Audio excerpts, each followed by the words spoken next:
तपाईले जीवनभर खाना पकाउनु भएको छ। तपाईको आमा बुवाले पकाउनु भयो, उहाँको आमा बुवाहरूले नि पकाउनु भयो। यो पृथ्वीमा अस्तित्वमा आएका हरेक सभ्यताले खाना पकाएका छन्। तर हामी कहिल्यै पनि रोकिएर यो सोच्दैनौँ कि हामी खाना किन पकाउँछौँ र मानिस मात्र यस्तो जात हो जसले खाना पकाउँछ। यसको जवाब स्वादबारे होइन, यसको जवाब तपाईको दिमाग र तपाईको विकासबारे हो।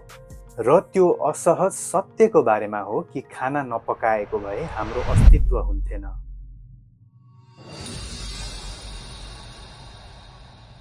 सन् 2009 मा हार्वर्डका प्राइमेटोलोजिस्ट रिचर्ड र्याङ्गमले एउटा किताब प्रकाशित गरे, catching fire how cooking made us human. उनको तर्क र्याडिकल थियो। उनले भने खाना पकाउनाले मानिसलाई खुवाएको मात्र होइन, मानिसलाई बनाएको हो। यसको मेकानिजम बुझौँ। काँचो खाना जति सुकै पोसिलो भए पनि त्यो पोसिलो तत्त्व भित्र बन्द हुन्छ। तपाईको शरीरले काँचो आलु, काँचो मासु या काँचो अन्नको अधिकांश तत्त्व एक्सेस गर्नै सक्दैन। तपाईले चपाउनुस्, निल्नुस्, ठूलो भाग बिना प्रयोग नै बाहिर निस्किन्छ। तर आगोले त्यो ताला खोल्छ। खाना पकाउँदा प्रोटिन डिनेचुर हुन्छ, स्टार्च जेलाटिनाइज हुन्छ र सेल वाल फुट्छ। त्यही मासुको टुक्रा पकाएको काँचो खानुको तुलनामा तपाईको शरीरले 30% बढी प्रयोगमा ल्याउँछ। न्युरोसाइन्टिस्ट सुजाना हेर्क्युलानो हाउजेलले गणना गरे कि काँचो खानाले मात्र मानवको दिमाग चलाउने हो भने दिनमा करिब 9 घण्टा त खाना मात्र खाइरहनुपर्छ। चिम्पाङ्जीहरू पहिले नै दिनमा 6 घण्टा चपाउनमा मात्र बिताउँछन्। तर यहाँ त्यो प्रश्न छ जुन कसैले सोध्दैन। खाना पकाउँदा यो सबै एक्स्ट्रा तत्त्व र तागत त आयो, तर त्यसले सबैभन्दा पहिले के बनायो?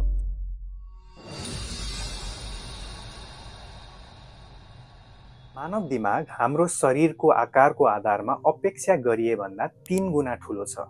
यसले तपाईको कुल क्यालोरी इन्टेकको 20 देखि 25% सम्म शान्त बसेर केही नगरी जलाउँछ। यो बायोलोजिकल्ली विनाशकारी रूपमा महँगो छ। त्यसो भए दिमागलाई चाहिने त्यो इनर्जी कहाँबाट आयो? आगोको सहायताले। जब खाना पकाउनेले आगोमा खाना पकाउन थाल्यो, त्यो बाहिर नै प्री डाइजेस्ट भयो।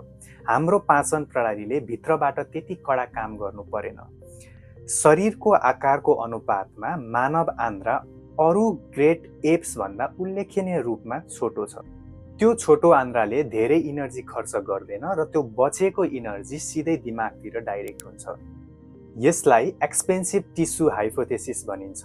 एन्थ्रोपोलोजिस्ट लेस्ली एलियो र पिटर विलरले सन् 1995 मा प्रस्ताव गरेका थिए खाना पकाउनाले सानो पेट ठुलो दिमाग सम्भव भयो। र फोसिल रेकर्डले पनि यो कुरालाई पुष्टि गर्छ। दक्षिण अफ्रिकाको वन्डर रेक केभमा नियन्त्रित आगोको प्रमाण 10 देखि 15 लाख वर्ष पुरानो भेटिएको छ। लगभग त्यही समयमा होमो इरेक्टसको उदय र मानव दिमागको आकारको पहिलो ठूलो वृद्धि भएको थियो। पहिले आगो आयो, त्यसपछि दिमाग। तर अब यो प्रश्नले सबै कुरा बदल्छ। खाना पकाउनाले हाम्रो बायोलोजीमा त फरक पार्यो, तर के यसले हाम्रो साइकोलोजीमा फरक पार्यो त?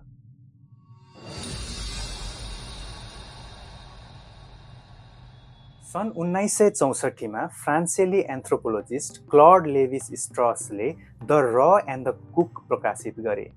उनको तर्क बायोलोजिकल थिएन, यो फिलोसफिकल थियो। उनले भने खाना पकाउनु केवल प्रविधि होइन, यो प्रकृति र संस्कृति बीचको विभाजन रेखा हो। सोच्नुस्, खाना पकाउनाले तपाईलाई के कुरा गर्नमा बाध्य पार्छ?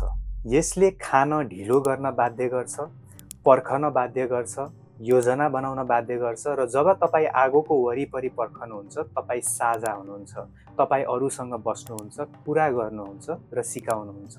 त्यो आगो नै पहिलो सामाजिक भेला भयो, पहिलो कक्षा कोठा भयो र पहिलो समुदाय भयो। खाना पकाउनाले हाम्रो शरीरलाई मात्र खुवाएन, यसले हाम्रो समाज सङ्गठित गर्यो। र अब केमिस्ट्री आउँछ। सन् 1912 मा फ्रान्सेली केमिस्ट लुइस क्यामिल माइलार्डले पत्ता लगाए जब अमिनो एसिड र रिड्युसिङ सुगरलाई हिटमा राखिन्छ, माइलार्ड रियाक्सन हुन्छ। त्यही प्रक्रिया जसले तपाईको रोटीलाई खैरो बनाउँछ र सयौं फ्लेभर कम्पाउन्डहरू बनाउँछ र यो फ्लेभर कम्पाउन्डहरू हाम्रो दिमागको लागि इरेजिस्टिबल हुन्छ। पाकेको खानाले बढी तत्त्व र तागत मात्र होइन, यसले हाम्रो डोपामिन रिवार्ड सिस्टमलाई पनि एक्टिभेट गर्छ। त्यसैले गर्दाखेरि खानामा सन्तुष्टि मिल्छ। त्यो आनन्दले प्राचीन समुदायलाई एकसाथ बाँध्यो। डार्विनले आगो र खाना पकाउनलाई मानव इतिहासको दुई सबैभन्दा ठूलो आविष्कार मध्ये एक भने। र्याङ्गह्यामले यसलाई हामीलाई मानव बनाउने घटना भने, लेवी स्ट्रसले यसलाई सभ्यताको जन्म भने।